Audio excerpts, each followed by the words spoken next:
हमारी आज की कहानी का नाम है नारियल का जन्म। प्राचीन काल में सत्यव्रत नाम के एक राजा राज करते थे। वह प्रतिदिन पूजा पाठ किया करते थे। उनके पास किसी भी चीज की कमी नहीं थी। वह धन दौलत से लेकर हर प्रकार की सुविधा से समृद्ध थे। हालांकि इसके बावजूद भी राजा की एक अभिलाषा थी जिसकी वह पूर्ण रूप से चाह रखते थे। दरअसल राजा सत्यव्रत जीवन में कम से कम एक बार स्वर्ग लोक के सौंदर्य को देखना चाहते थे, लेकिन उन्हें इसका मार्ग नहीं पता था। इधर दूसरी तरफ ऋषि विश्वामित्र अपनी तपस्या के लिए घर से बाहर निकले।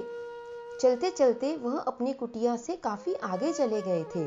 काफी समय बीत गया था, वह नहीं लौटे।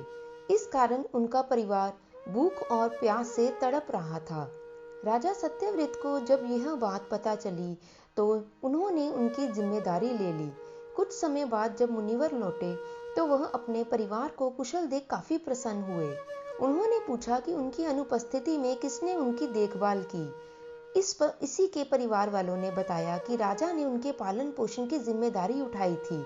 यह सुनकर ऋषि विश्वामित्र तुरंत राजमहल पहुंचे और राज्य के राजा से मुलाकात की। वहां पहुंचकर उन्होंने सबसे पहले राजा के पूर्ण होने का आशीर्वाद दिया।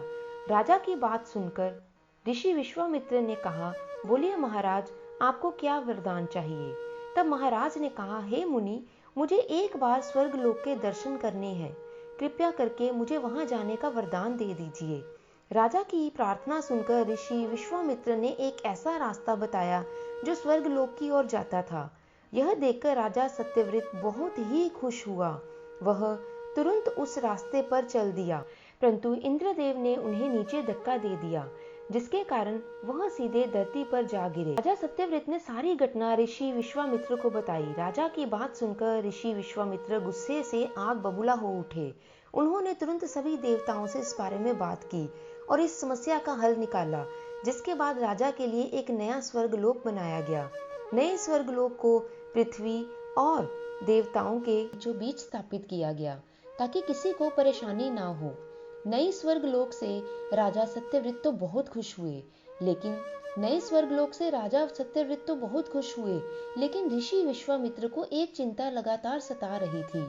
उन्हें डर था कि नया स्वर्गलोक कहीं जोरदार हवा के कारण गिर ना पड़े। अगर ऐसा होगा तो राजा सत्यव्रत दोबारा धरती पर गिरेंगे। काफी सोच विचार के बाद ऋषि विश्वामित्र को एक उपाय सूझा। उन्होंने नए स्वर्गलोक के नीचे एक बहुत ही लंबा खंभा स्थापित कर दिया ताकि उसे सहारा मिल सके। ऐसी मान्यता है कि स्वर्गलोक के नीचे लगाया गया खंभा एक विशाल पेड़ के तने के रूप में बदल गया।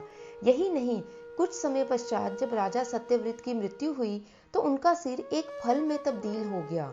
तभी से इस खंभे को नारियल का पेड़ कहा जाने लगा, जबकि राजा का सिर नारियल के रूप में जाना गया। यही कारण है कि नारियल का पेड़ इतना लंबा होता है। आप सभी जानते हैं कि नारियल का पूजा के समय में बहुत ही प्रयोग किया जाता है और इसे एक पूजनीय फल माना जाता है। दोस्तों, कहानी अच्छी लगी है तो लाइक और शेयर करें और कमेंट जरूर कीजिए। Thanks for watching.